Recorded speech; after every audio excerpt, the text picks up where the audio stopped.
Bom dia, querida igreja. Mais uma vez aqui para estudarmos da Palavra de Deus e dar continuidade no tema que nós temos trabalhado ao longo desse trimestre, que é sobre a doutrina de Deus. Hoje nós vamos estar trazendo um assunto um pouco extensivo, mas meu objetivo neste assunto é poder deixar claro o nosso papel enquanto igreja, o nosso papel enquanto servos do Senhor Jesus Cristo, tá? Então, hoje nós vamos estar estudando a lição de número 10. O tema que a autora colocou, Deus é paciente. E ao longo do estudo, nós vamos estar lendo 3 livros, 3 capítulos da Bíblia, mas de livros diferentes. Nós vamos ler 1 Coríntios 15, 1 Tessalonicenses 5 e a segunda carta do apóstolo Pedro, capítulo 3. São esses 3 textos que nós vamos estar nos detendo no dia de hoje para nosso estudo, nosso aprendizado. E como é importante, a gente está pedindo que o Espírito Santo de Deus esteja conosco, nos orientando e nos capacitando. E eu vou estar orando para que o Espírito Santo de Deus possa estar falando aos nossos corações. Pai, na sua presença nós estamos, nós te agradecemos, Senhor Deus, por este dia, agradecemos, Senhor Deus, por esta manhã, agradecemos, Senhor Deus, porque a tua palavra, Senhor Deus, pode ser lida e pode ser exposta, Senhor Deus, pode também ser, Pai, estudada, Senhor Deus, e ensinada. Obrigada, Senhor Deus, pela tua presença, obrigada, Senhor Deus, porque o teu Espírito Santo nos capacita, nos ilumina, nos sustenta. Te peço que o teu Espírito Santo, Senhor Deus, esteja completando a obra, Senhor Deus, do que o Senhor quer que a tua igreja aprenda, Senhor Deus, o que o Senhor quer, Senhor Deus, que seja ensinado num tema tão relevante, Senhor Deus, e que às vezes traz angústia para algumas pessoas, Senhor Deus, mas que deve trazer para nós, enquanto igreja, Senhor Deus, a alegria, a esperança e a responsabilidade de pregar a tua palavra. Essa é a minha oração no nome de Jesus. Amém. Eu peço que vocês estejam com a Bíblia aberta, aos nossos alunos e também àqueles que estão nos visitando. Se tem uma Bíblia, mantenham aberta, porque nós vamos realmente estar lendo alguns textos da Bíblia, alguns capítulos. E eu posso mencionar alguns outros, e se o irmão quiser dar uma olhada para verificar, realmente é melhor que você esteja com sua Bíblia aberta, né? O objetivo da autora tem vários, mas eu gostei de destacar só um.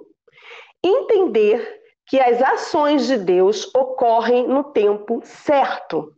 Esse é um dos objetivos dessa autora. Entender que as ações de Deus ocorrem no tempo certo. É importante para a gente ter esse princípio na nossa vida nesse momento, né? Acho que em todos os momentos da nossa vida cristã, saber que Deus tem um tempo certo para todas as coisas e que tudo tem um propósito e que nada foge ao propósito dele.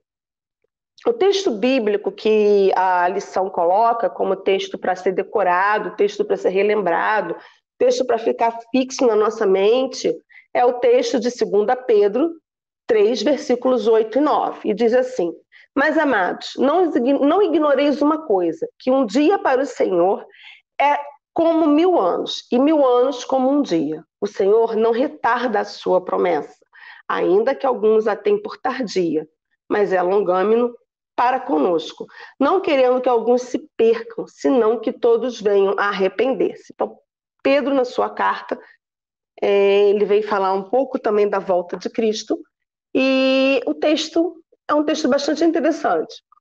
Então, se você não conhece o texto, passa a conhecer. Desafio para que você possa estar decorando ele na sua mente, no seu coração, lembrando que Deus é um Deus que sabe de todas as coisas, está além do nosso tempo, e que ele deseja que todos sejam salvos. Como lá João vai dizer, né? Porque Deus amou o mundo de tal maneira, né, que deu seu Filho unigênito, para que todo aquele que nele crê não pereça, mas tenha a vida eterna. E nós já falamos sobre o amor de Deus há um tempo atrás. Então vamos lá. O primeiro tópico da lição, ele se detém no capítulo de 1 Coríntios 15, dos versículos 50 ao 58. eu vou estar lendo para vocês, para os irmãos, este texto, e vou trazer para os irmãos também um pouquinho do contexto, tá? Da carta de Paulo aos Coríntios. A igreja de Corinto, essa igreja era uma igreja que, se a gente fosse pensar hoje, é uma igreja extremamente problemática, em que Paulo, ele não só trabalha questões doutrinárias, mas também questões da prática de vida cristã. Então, desde lá dessa primeira carta até essa carta, Paulo está o tempo inteiro trabalhando doutrina, Paulo está o tempo inteiro trabalhando prática de vida cristã. Então, a igreja de Coríntios, ele era uma igreja que tinha seus problemas de dissensão, tinha problemas de fornicação, tinha problemas com relação aos dons espirituais, tinha problemas com relação à questão do casamento. Então, Paulo, ele traz bastante conceitos, ele, na verdade, adverte, ele orienta quando ele vai escrever essa carta, tanto a primeira quanto a segunda. A primeira é bem pesada mesmo, mas a segunda, ele tece alguns outros comentários, e aí Paulo, ele vai escrever essa carta mais ou menos pelo ano 56 depois de Cristo, por aí assim. Provavelmente ele estava na cidade de Éfeso quando escreveu esta carta à igreja. E dentre todos os capítulos, o capítulo 15, que para nós é um capítulo, né? Mas eu volto a trazer a memória dos que estão nos visitando e dos irmãos, que isso aqui era um texto corrido. E aí Paulo, nesse momento, ele começa a falar a questão da ressurreição e a questão da segunda volta de Cristo. Tanto em 1 Coríntios como em Tessalonicenses, é o mesmo assunto. Falando sobre a volta de Cristo, sobre a ressurreição. Esse é o tema do foco, da ênfase da nossa lição de hoje. O título é Deus é paciente, mas voltado para esse enfoque, dando essa ênfase nessa questão da volta de Jesus. Né? Não só da volta, mas também da ressurreição dos que morreram. E aí Paulo, ele começa a tecer isso aqui, nesse capítulo 15, eu vou estar lendo para os irmãos. Eu vou ler os primeiros 2 versículos ou 3, e depois eu vou para o versículo 50. Porque todo o capítulo 15, ele vai tratar desse assunto. Só que nos primeiros nos primeiros versículos do capítulo 15, o apóstolo Paulo, ele começa a elencar, ele começa a destacar a autoria da ressurreição de Cristo. Ele começa a comprovar que era impossível que Jesus não tinha ressuscitado. Porque a ressurreição, os saduceus eram uns que não criam na ressurreição. As pessoas acreditavam na imortalidade da alma, mas nem sempre na ressurreição. E a falsa doutrina e esses pequenos conceitos sutis começaram a entrar e trazer a dúvida com relação a isso. E aí Paulo, nesse capítulo 15, ele começa falando, vamos lá, o que aconteceu com Jesus? Né? E ele começa a elencar, ele começa a destacar, olha, aconteceu isso, isso e isso. E aí ele começa, depois que ele elenca isso, ele começa a falar de que se nós como cristãos não cremos nessa ressurreição, logo realmente é vã a nossa fé. Porque Jesus Cristo morreu à toa, e ele começa a falar isso, ele faz essa pergunta, né?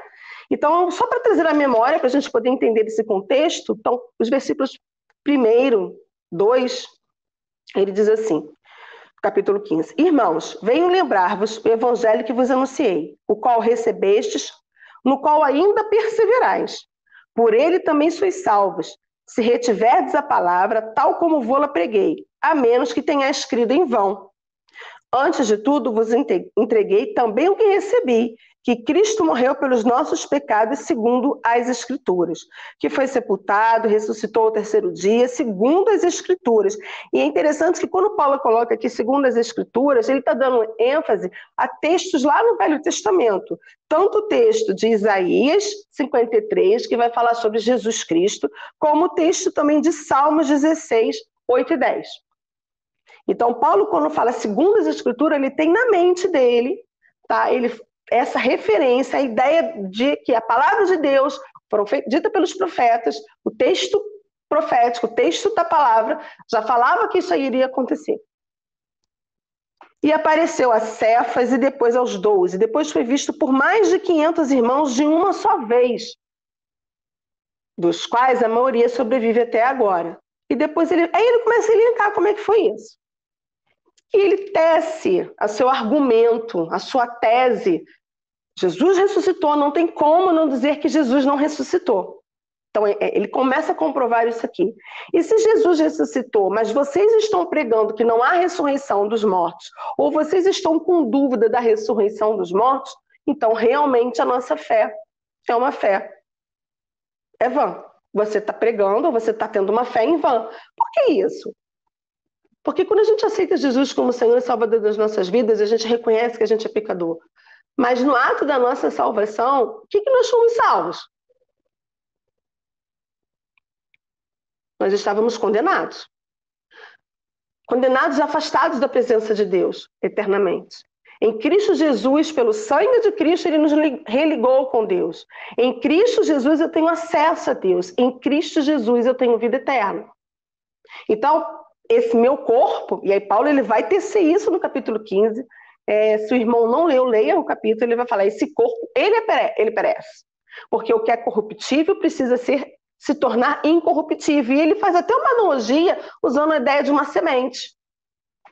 Né? Que a semente é plantada e que aquela semente, para germinar, ela precisa morrer, ela precisa ter uma ação ali, para deixar de ser semente e se tornar uma planta, uma fruta, uma erva, alguma coisa desse tipo. Então, Paulo ele usa essa figura no decorrer do capítulo 15 para dizer assim, também nós, aquilo que é corruptível precisa se tornar incorruptível. Aquilo que está feito no pecado vai estar em glória, salvo e justificado pelo sangue de Cristo Jesus.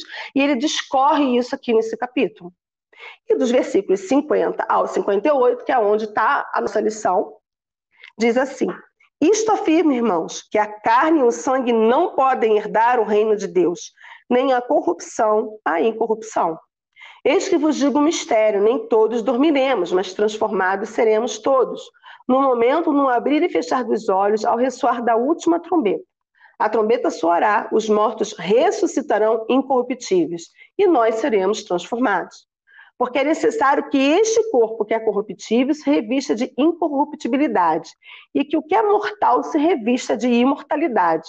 E quando este corpo corruptível se revestir de incorruptibilidade, e o que é mortal se revestir da imortalidade, então se cumprirá a palavra que está escrita: tragada foi a morte pela vitória. Onde está a morte, a tua vitória? Onde está a morte, o teu aguilhão? O aguilhão da morte é o pecado. A força do pecado é a lei. Graças a Deus que nos dá a vitória por intermédio do nosso Senhor Jesus Cristo. Portanto, meus amados irmãos, sede firmes e inabaláveis, em alguns textos diz constantes, sempre abundantes na palavra do Senhor, sabendo que no Senhor o vosso trabalho não é vão. Então, todo o capítulo 15, o apóstolo, ele vai trazer essa ideia da ressurreição de Cristo e de como isso aconteceria. Nós não temos só esse texto, nós temos outros textos. E é interessante que Paulo ele começa a colocar aqui, né? Eu vou ser bem sucinta, porque são textos que vão falar de ressurreição, são textos que vão falar da questão da morte, né? Então todos nós vamos morrer. E aí Paulo ele vai falar que aqueles que estão mortos ressuscitarão. Primeiro, ele começa a dar aqui umas dicas, ele começa a dar umas orientações daquilo que ele recebeu, daquilo que ele tinha como ideia com relação a isso. Tendo como base que Jesus ressuscitou. E se Jesus ressuscitou, nós também ressuscitaremos. Qual era a questão aqui?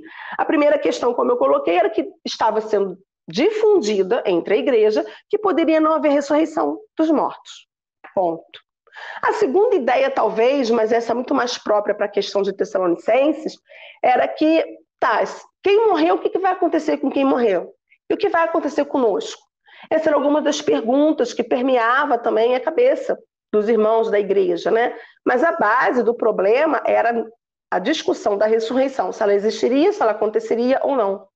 Essa era a base do problema.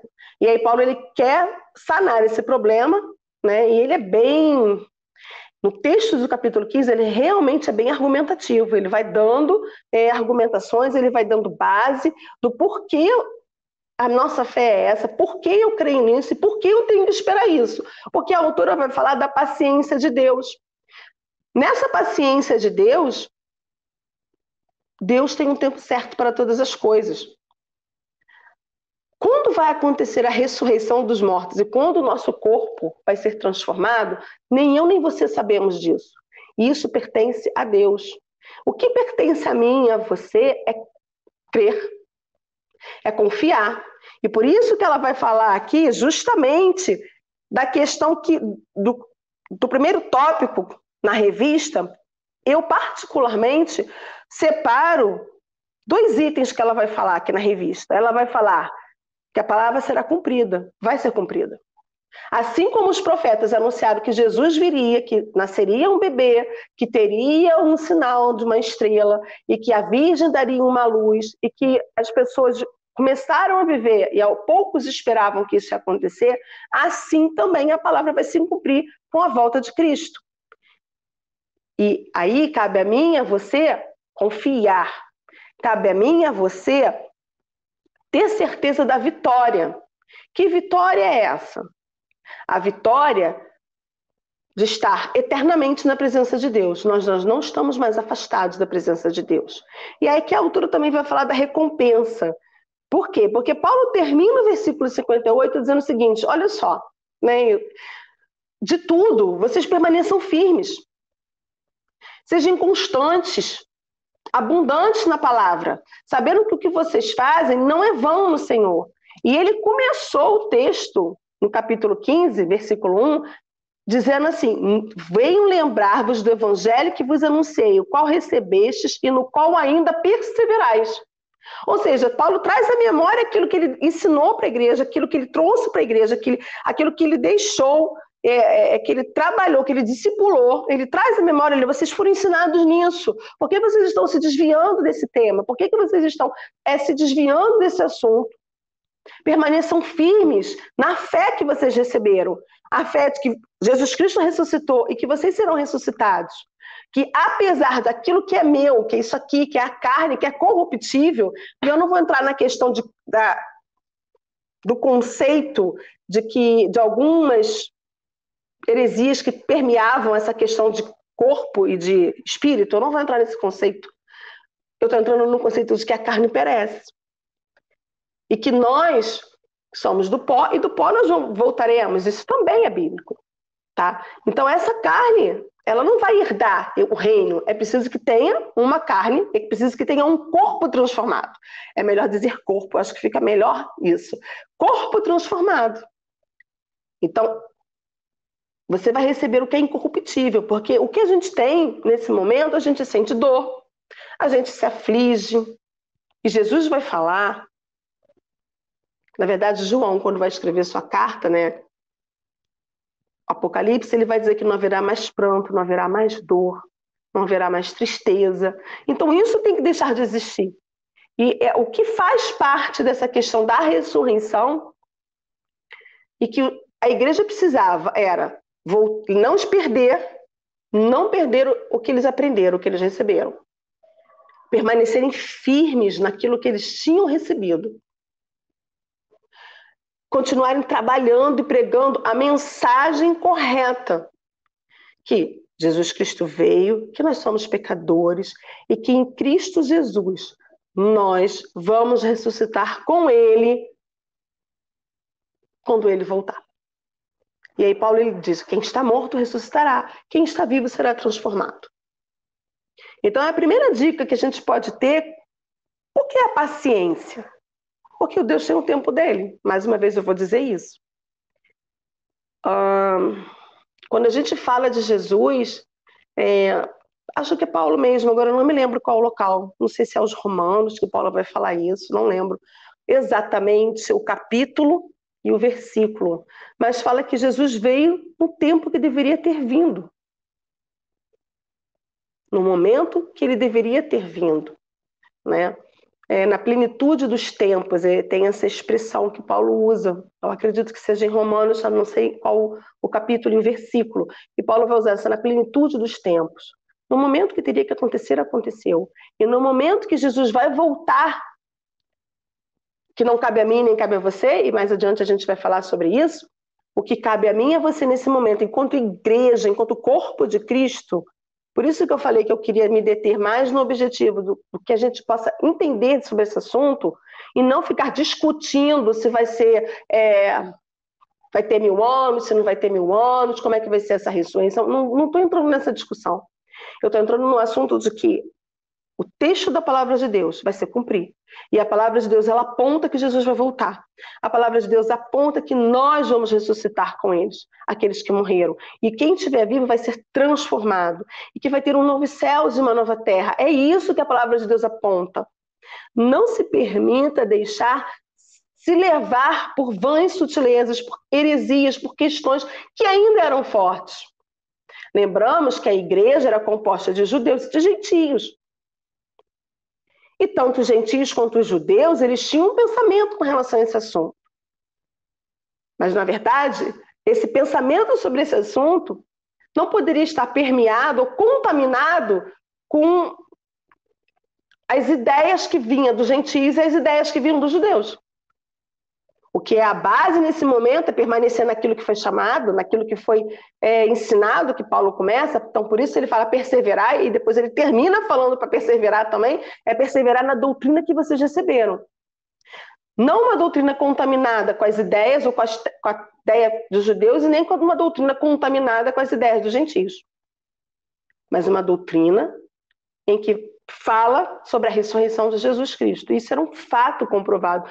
Para Paulo, para os apóstolos, isso era um fato comprovado, porque realmente o foi.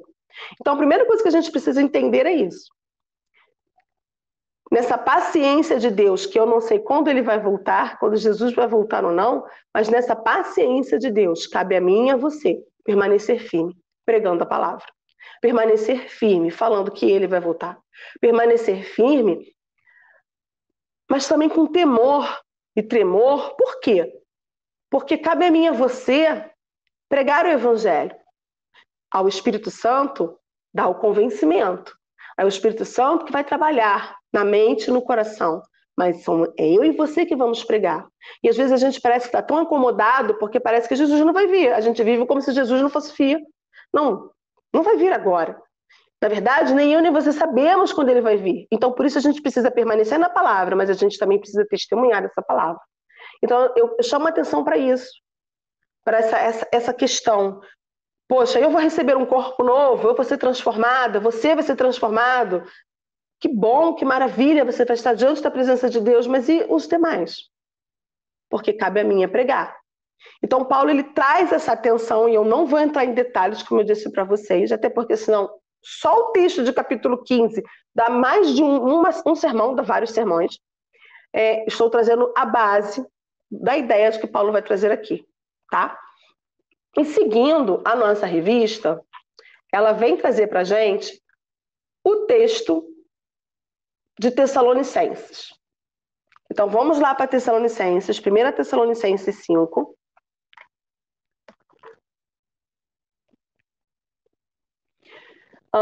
De 1 a 11. Paulo também escreve.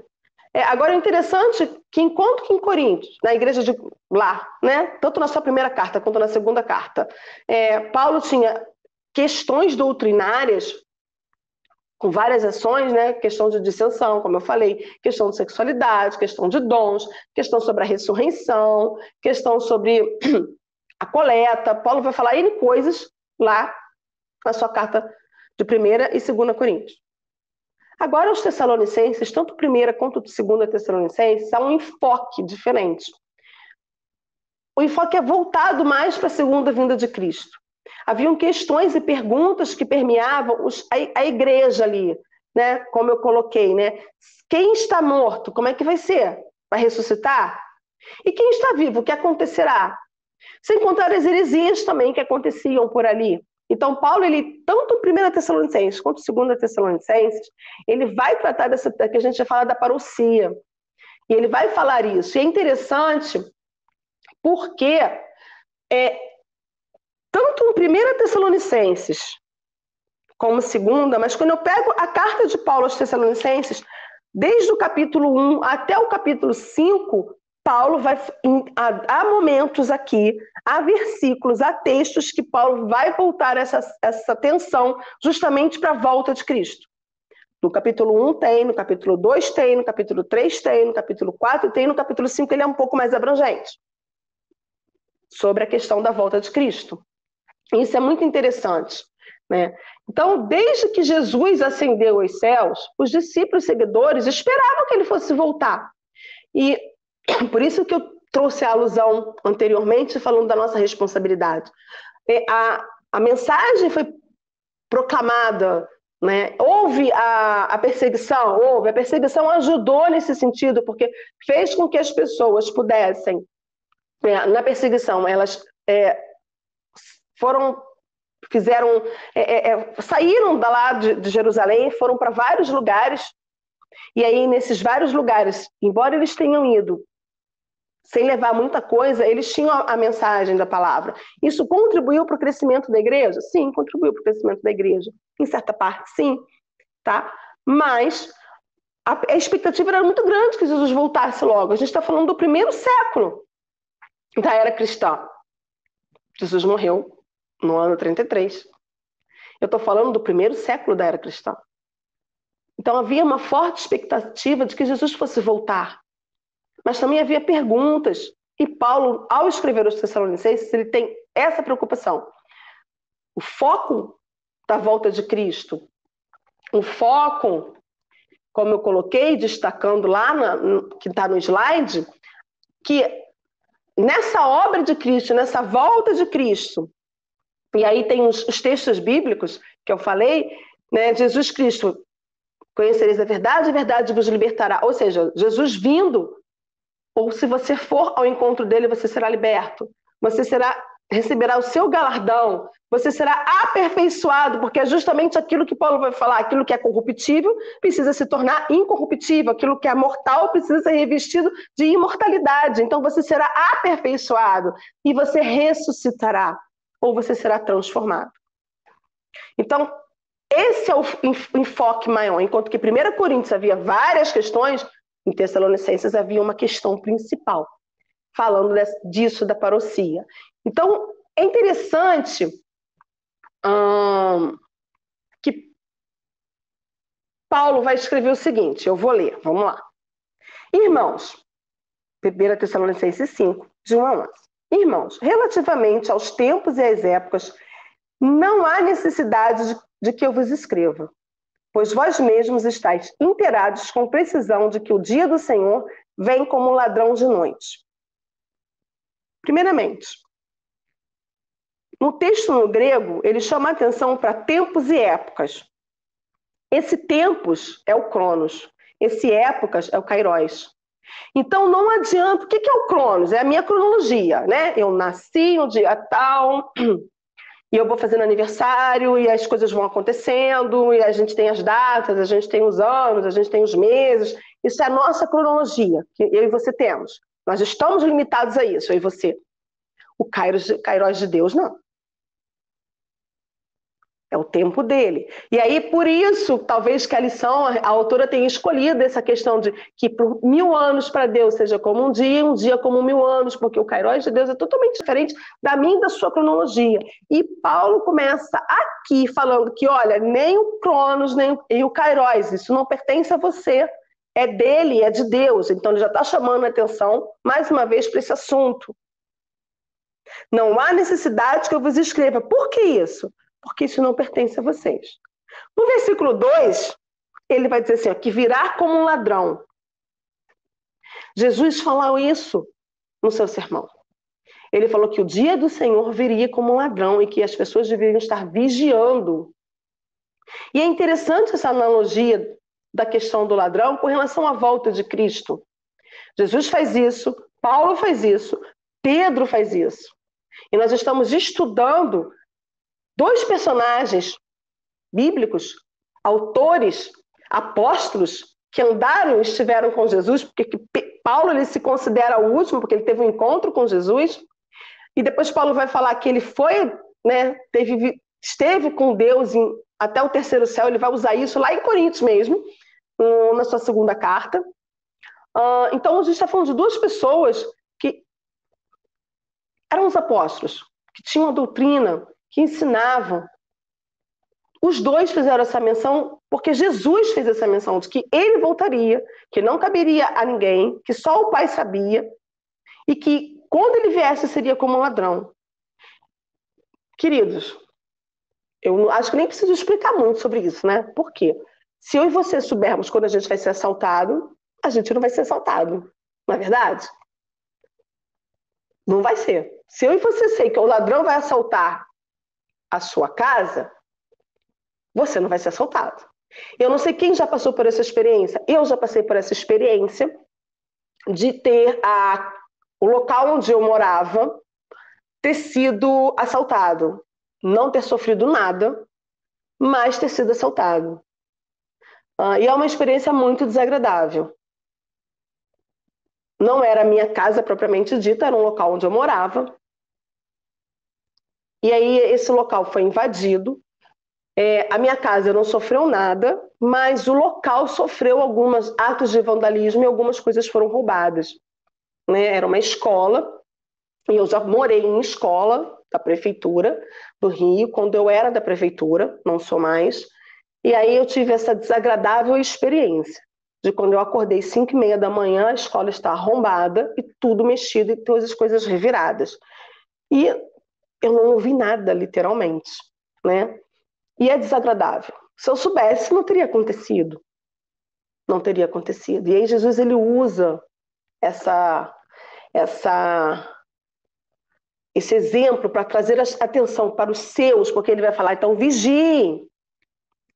Vigiem. Porque vocês não sabem, vai acontecer quando você não esperar. E por isso ele usa essa expressão. E aí Paulo ele traz isso de novo para a igreja, porque por mais que vocês estejam aflitos, ou por mais que vocês queiram contar como é que isso vai acontecer, ou quando isso vai acontecer, não cabe, porque o tempo não é seu. Mas tenham um cuidado de que isso vai acontecer, quando ninguém menos esperar. Porque assim como ninguém espera que o ladrão vai te assaltar, você também vai... É nesse nível, dessa comparação de exemplo. E é interessante que eu sei que Jesus ele vai falar que virá rumores de guerra, terremotos, vai virar tantas coisas, né? Paulo também vai falar um pouquinho disso, mas Pedro fala um pouco mais sobre isso também. Mas nesse momento, o que importa para mim e para você é compreender que, mais uma vez, Jesus vai voltar. E que eu e você não sejamos pegos de surpresa. Por isso, agora eu continuo o texto bíblico. Pedro vai dizer, quando andarem dizendo paz e segurança, eis que lhes sobrevirá repentina destruição. Como vêm as dores de parto, a que está para dar à luz, e de nenhum modo escaparão. Mas vós, irmãos, não estáis em trevas, para que esse dia, como ladrão, não vos apanhe de surpresa. Porquanto vós todos sois filhos da luz e filhos do dia. Não somos filhos da noite nem das trevas. Ou seja, ele está dizendo que isso vai acontecer de uma forma que seja surpresa. E vai acontecer, e aí ele continua. Assim como uma mulher grávida, ela sente dores de parto para ter um filho, ela precisa colocar, o filho precisa nascer. Hoje a gente tem recursos para que talvez não sinta dor, mas muitas mulheres optam pelo parto normal. Que é óbvio, tem que acontecer, a criança tem que nascer. Então, ele usa, vai vir como um ladrão, e assim como o ladrão vai vir, isso vai acontecer. Por quê? Porque ele dá o exemplo da mulher. A mulher que está grávida e que a criança vai nascer, porque a criança tem que nascer. Não tem outro caminho. Aquilo é um fato consumado. A criança vai nascer. A mulher ficou grávida, vai ser gerada, e a criança vai nascer. É fato consumado, aquilo vai acontecer.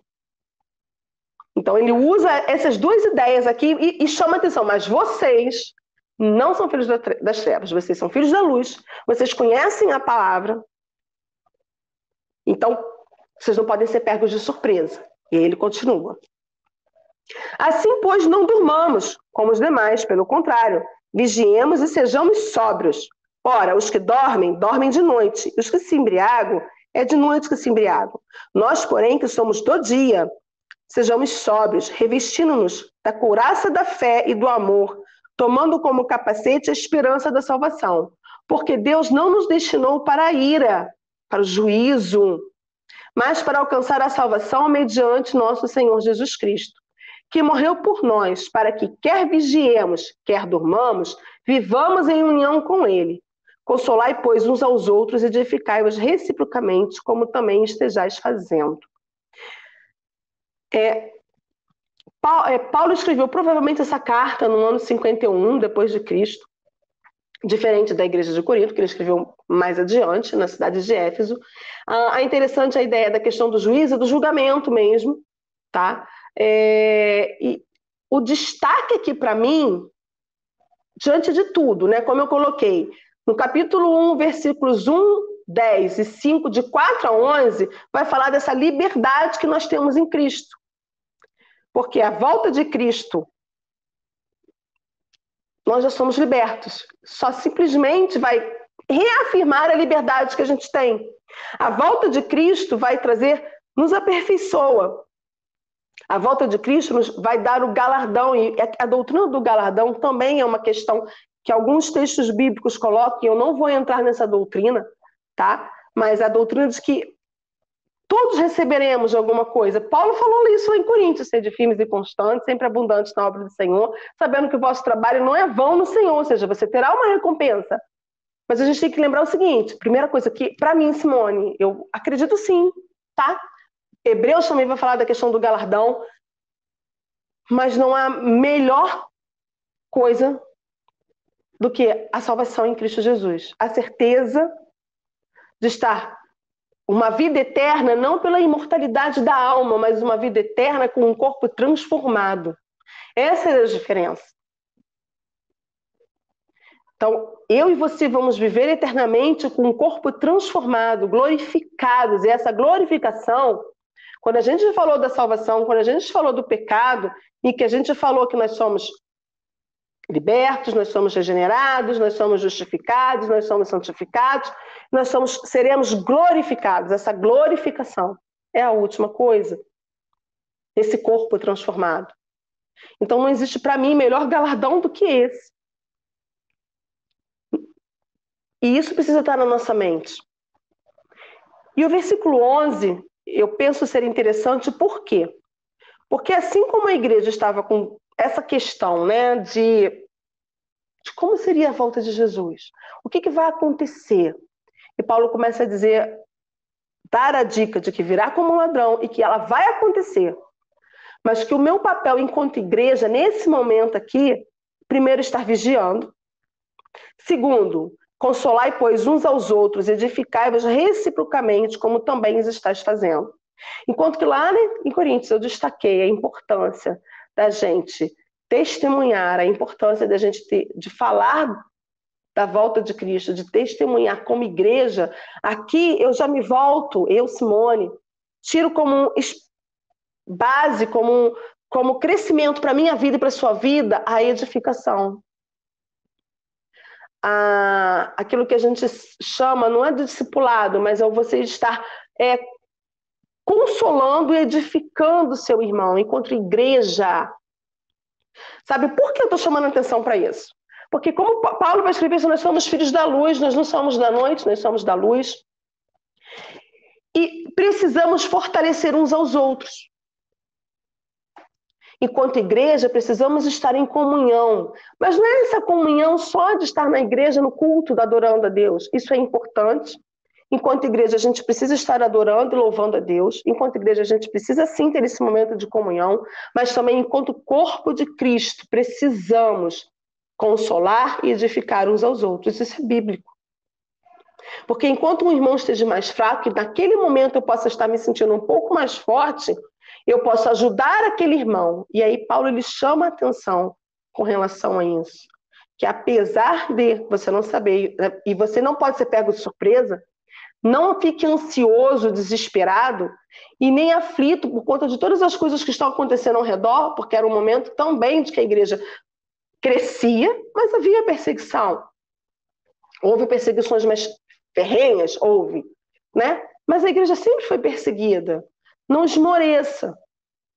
Porque pode parecer que, né, como eu falei, eu comecei falando que os Tessalonicenses, não só os Tessalonicenses, mas a gente está no primeiro século, tinha-se essa ansiedade, essa certeza de que Jesus voltaria. E as coisas foram acontecendo e Jesus não voltou. Então, será que ele vai voltar mesmo? Olha como é que é vão e sutil. Porque não continua tudo como era? Assim como no tempo de Noé, não é? É interessante quando a gente pensa em Noé. Noé ficou, dizem, né? 120 anos fazendo aquela arca. Devia ser um louco, né? Provavelmente as pessoas iriam dizer assim, ele é louco.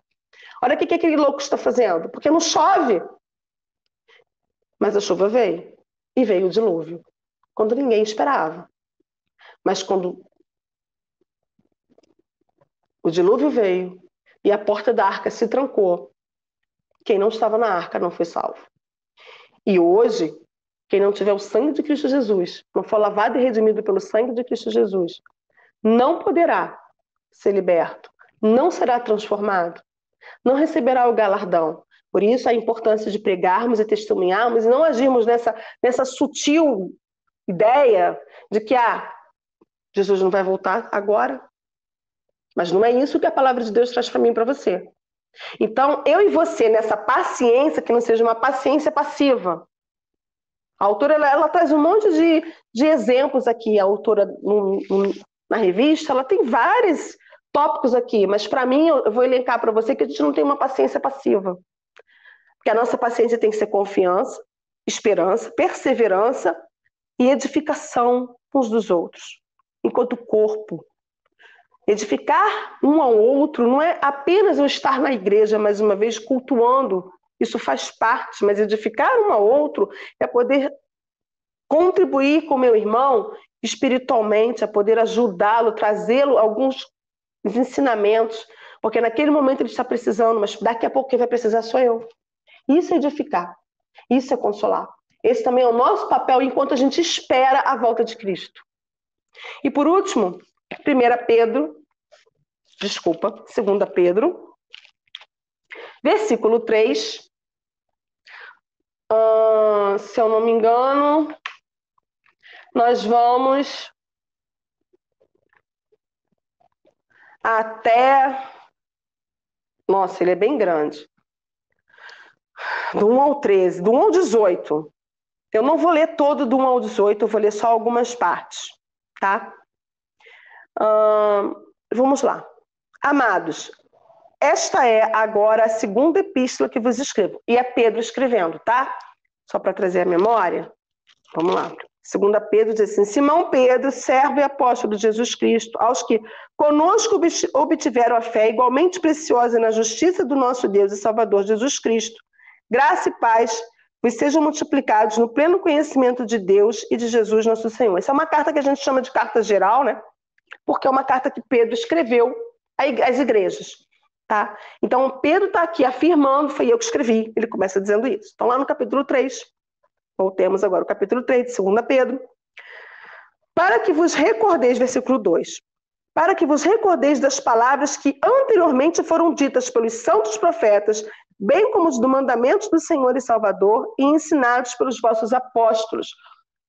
Enquanto que Paulo, quando ele começou a falar da questão da ressurreição e afirmar a ressurreição, e Paulo começa a falar, olha, Jesus Cristo veio, morreu, ressuscitou, e foi visto por isso, e foi acontecendo isso, e depois 500 pessoas, e foram vistos ele subindo aos céus, e a mensagem que ele foi dada, né? Paulo ele começa dizendo isso aqui, para falar da ressurreição de Cristo, e que há a ressurreição dos mortos. Pedro já começa a trazer à memória, aqui, os ensinamentos proféticos, porque os profetas falaram sobre a volta de Cristo. Os profetas falaram do nascimento, os profetas falam dos fins dos tempos, nós temos profetas que vão falar dos fins dos tempos, dos mandamentos do Senhor. Mais adiante, Pedro faz alusão aos ensinamentos do apóstolo Paulo, mais adiante nesse versículo. Ou seja, Pedro já começa a elencar a base. Olha só, profetas, ensinamento dos apóstolos, mandamentos do Senhor Jesus Cristo. Vamos permanecer firmes nisso? O que vocês aprenderam? Versículo 3. Tendo em conta, antes de tudo, que nos últimos dias virão escarnecedores com seus escárnios, andando segundo as suas próprias paixões. E dizendo, onde está a promessa da sua vinda? Porque desde que os pais dormiram, todas as coisas permanecem como desde o princípio da criação. Porque deliberadamente esquecem que de longo tempo houve céus bem como terra, qual surgiu da água e através da água pela palavra de Deus. Aí Pedro está trazendo uma menção de como Deus formou, né? O Espírito de Deus pairava sobre as águas. Pelo qual veio a perecer o mundo daquele tempo afogado em água. E aí Pedro, ele começa a elencar aqui como seria esse dia do juízo. No versículo 9, ele vai dizer assim: não retarda o Senhor a sua promessa, ainda que muitos a tenham por tardia. Mas ele é longânimo, não querendo que todos pereçam. O que eu trago de interessante aqui? Enquanto que na primeira carta de Pedro, ele vai trazer ênfase do perigo que a igreja sofria, porque a igreja estava sofrendo perseguição, a igreja vai ter que sair. Alguns irmãos perderam suas casas, perderam suas propriedades, tá? Alguns foram jogados às feras, alguns morreram. Então a igreja é perseguida. Pedro ele traz uma mensagem para que eles perseverem na palavra do Senhor. Na sua segunda carta, Pedro já está trazendo uma ênfase voltada para os cristãos, para dentro da igreja, porque as falsas doutrinas estavam surgindo também, como ele coloca aqui. Né? Ele vai colocar aqui dizendo: onde está a promessa da sua vinda? Porque todas as coisas permanecem iguais, como era antes. Será que ele vai voltar? E aí Pedro ele começa a trazer essa mensagem, a preocupação de Pedro com os falsos mestres que estavam induzindo as heresias, e as características desses falsos mestres, como está no slide aí, né? Então, Pedro ele trata da segunda vinda de Jesus Cristo, ele fala de alguns fenômenos da natureza que vão vir a acontecer, só que para mim e para você, quando a gente olha, né, aqui, Jesus vai falar de fenômenos da natureza também da sua volta. Se a gente pegar lá o texto de Lucas 24, Mateus, eu não sei se é 26 ou 27 agora, ou Mateus 24, eu não lembro ainda direito, mas os finais do livro de Mateus, Lucas 24, praticamente é certo, está falando sobre isso, a volta de Cristo. Jesus ele vai falar de alguns sinais, mas o que é mais importante é compreender que ele vai voltar. Isso é certo. O mais importante é eu não, como servo dele, como pertencente ao corpo dele, conhecendo a doutrina da palavra de Deus, permanecendo firme nesta doutrina, não esmorecer. Porque a paciência de Deus é para que todos não se pereçam, não se percam. Porque, como eu falei, Deus amou o mundo e Ele quer que todos sejam salvos. Mas nesse contexto em que nem todos serão salvos, assim como foi nos dias de Noé. Eu não lembro se Pedro vai falar como foi os dias de Noé, mas tem um texto da Bíblia que vai falar assim como foi os dias de Noé. Eu não me recordo agora na minha cabeça qual foi o texto que diz isso. E aí ele começa, né, falando, né, que virá como um ladrão mais uma vez. Como eu disse para vocês, Jesus fala que virá como um ladrão, Paulo usa a expressão de que virá como um ladrão, Pedro usa a expressão de como virá como um ladrão. Ou seja, será repentino, não tem como eu e você marcarmos. Apesar de Pedro colocar aqui alguns fenômenos da natureza, algumas questões como que diz que haverá paz, sobrevirá de repentino, espanto, problemas. Então, os textos bíblicos, eles trazem algumas características, mas independente disso, para mim e para você, ele vai vir, ele não pode ser uma surpresa. E apesar dessas características que algumas pessoas começam a olhar, então está tendo terremotos em vários lugares, está tendo pestes em vários lugares, então Jesus já está voltando. Jesus já está voltando desde o dia que ele subiu aos céus. Ele vai voltar. Isso a gente precisa entender e não esquecer. E pela graça e misericórdia dele, ele não quer que as pessoas se pereçam. Porque realmente se vai ter um novo céu e uma nova terra. E João vai falar isso em Apocalipse. Pedro traz essa ideia de que isso vai ser destruído. Mas não compete a mim e a você ficar fazendo essas características e elencando, então vai acontecer no ano tal. Porque não tem como. É o kairós de Deus, é o tempo de Deus, não é o meu tempo. Isso compete a Ele, Deus, que é Senhor, Criador, sustentador e soberano.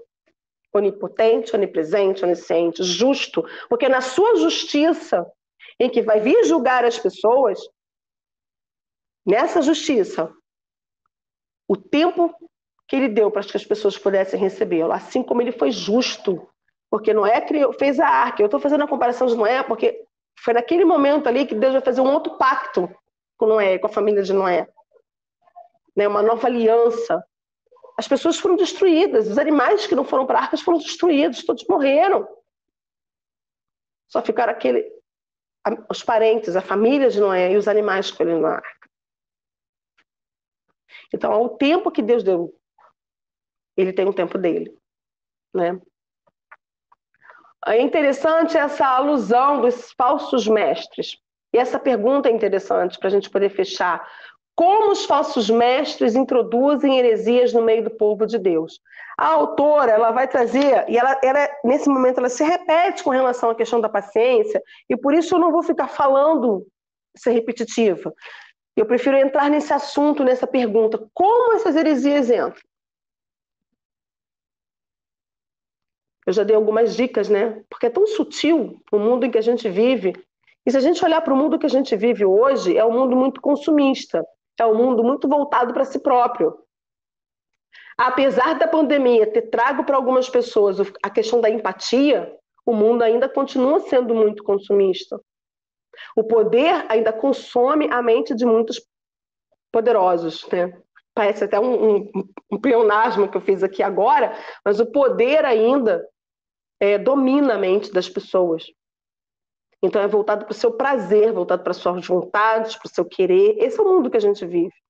Apesar da pandemia ter feito com que algumas pessoas, que as pessoas mudassem um pouquinho esse foco que a gente tinha, ainda existe isso. Então, eu vou viver só para mim, porque Jesus não vai voltar agora. Não é isso que a gente pensa? Quando que não é isso que a palavra ensina. A palavra ensina que ele vai voltar. Pode ser daqui a 5 minutos, como pode ser daqui a 50 mil anos, eu não sei. Mas ele vai voltar, e isso é certo. E que tudo vai ser feito novo. Ele vai falar aqui, Pedro, sobre isso. E Pedro chama a atenção de que, lá no versículo 13, nós, porém, segundo a sua promessa, esperamos novos céus e nova terra, nos quais habita a justiça. Se a gente for parar para pensar, todos os 3 textos bíblicos, Coríntios, Tessalonicenses e Pedro, vão falar da importância de perseverar na fé. Porque era o que, apesar da perseguição que eles estavam vivendo, alguns estavam esmorecendo. Pô, Jesus não vai voltar. Não vai ser agora, estou sendo perseguido e Jesus não está voltando. Talvez essas perguntas estivessem acontecendo na mente desses irmãos. Só que aqui, nesses textos, o que é chamado a atenção para mim e para você é perseverar, é confiar, é não deixar de proclamar, é compreender o tempo de Deus certo, que não é o meu tempo, e que é certo, ele vai voltar. E que é certo, será repentino, porque as pessoas não esperarão. Só que como eu e você não vamos ser pegos de surpresa. Alguns textos da Bíblia, se eu não me engano, Jesus vai falar isso. Que as pessoas vão querer fugir daquele dia. Se esconder, e não vai ter como se esconder de Deus. Deus é onipresente, não tem como se esconder de Deus, não é? Então, cabe a mim e a você cuidar em conhecer as Escrituras, crescendo na graça e no conhecimento, que o versículo final de 2 Pedro 3,18 é esse. Antes crescer na graça e no conhecimento do nosso Senhor e Salvador Jesus Cristo, e a Ele seja dada a glória, tanto agora como no dia eterno, para que eu e você não sejamos tomados dessas falsas doutrinas, dessas heresias, ou que eu e você não sejamos pegos descansando e dormindo, mas que estejamos vigilantes em responder à razão da nossa fé, vigilantes em pregar e anunciar o Evangelho, sabendo estarmos prontos para falar da palavra de Deus. Nós precisamos crescer na graça, no conhecimento, conhecendo as Escrituras. Por isso Pedro chama a atenção, profetas, apóstolos, mandamentos de Jesus. Paulo deixou também orientações para vocês. Vocês estão orientados, por que vocês estão se desviando disso aí? Por que vocês estão se perguntando, querendo traçar algumas coisas? Então, não cabe a mim, eu e você não podemos ser pegos de surpresa. Também não precisamos temer a isso. Porque será um dia de glória para mim e para você. Porque estaremos diante da presença do Pai, estaremos com Ele eternamente, com um corpo transformado, não na imortalidade da alma, mas num corpo transformado. Permanecer firmes na nossa esperança. Deus é soberano em sua paciência, deseja que todos cheguem ao arrependimento. Entretanto, cabe a ele o tempo para a sua volta, não a mim. Não cabe a mim e você ficar traçando. Cabe a mim e a você pregar, confiar. Também ser paciente, porque Deus é paciente. Ele é paciente comigo e com você em tantas coisas. Por que eu vou estar ansiosa ou temerosa com relação a esse assunto? E me preocupa alguns cristãos que temem a volta de Cristo. É certo, sim, que Jesus, a palavra de Deus, que nós todos vamos ser julgados, alguns para condenação. Mas não deve ser temor para mim e para você. Deve ser de grande alegria, porque estaremos diante da presença do Pai eternamente. Não teremos mais esse corpo corruptível, esse corpo que sente dores, esse corpo que sente aflições. Nós seremos transformados. Nós somos libertos, mas não estamos totalmente libertos por conta do pecado, da carne, né? Paulo vai falar isso, né? Aquilo que eu quero fazer de bem, não faço, o mal que eu faço, o bem que eu quero, não faço. Então ele faz o mal que não deveria fazer e o bem que ele deveria fazer, às vezes ele não faz, e parece que está guerreando contra a carne, quando na verdade a nossa luta não é contra a carne. Então eu tenho que entender que nessa luta espiritual, de que Jesus vai voltar, meus queridos, eu preciso testemunhar, eu preciso falar. A igreja precisa avançar, edificando-se a si mesma para poder se proteger contra as falsas doutrinas e os falsos mestres. E aí sejamos pacientes, perseverantes e abundantes na obra do Senhor. Que o Espírito Santo de Deus possa nos ajudar a compreender, né? O tema, ele fala da paciência, mas ele é muito voltado para a volta de Cristo. Eu disse isso no início, para que a gente pudesse compreender isso e agir, não ficar só no nível da compreensão, mas no nível da ação, deixando-nos de ser atuado, a ação do Espírito Santo na nossa vida, na sua e na minha vida. Pai, na sua presença nós estamos, te agradecemos por esta manhã, te agradecemos pelo estudo da tua palavra, Senhor Deus, com textos tão complexos, Senhor Deus. Textos, Pai querido, que dariam muitos sermões, que muitos estudos. 2 ou 3 versículos de cada texto desse, Senhor, dá vários estudos da tua palavra. Que o teu Espírito Santo possa estar completando a tua obra, o ensinamento que tu quer para a tua igreja, para o teu corpo, para a edificação. Essa é a minha oração no nome de Jesus. Amém.